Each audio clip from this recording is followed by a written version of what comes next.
Alright, y'all, so here to this Thanksgiving Day, and we got parts. Parts are in, and we're gonna start putting this all together. As you see, I've already started to put the dash kit together. And I'll leave a link in the when we do the wiring video with all the part numbers and everything, and links for everything that you're gonna need.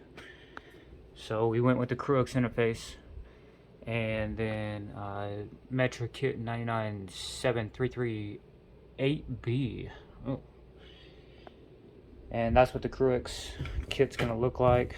Don't mind the puzzle, I'm in the middle of finishing that one. And then we've got a looks like a microphone for the Bluetooth. You got your soldering iron, and then of course you've got a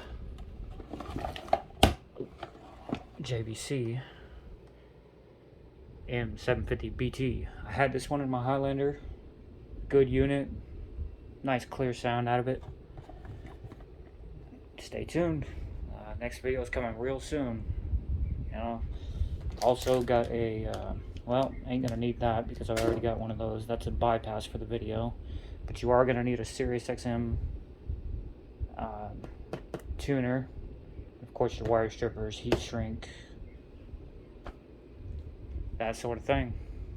Alright, that's it for now. I'll catch you guys on the next one.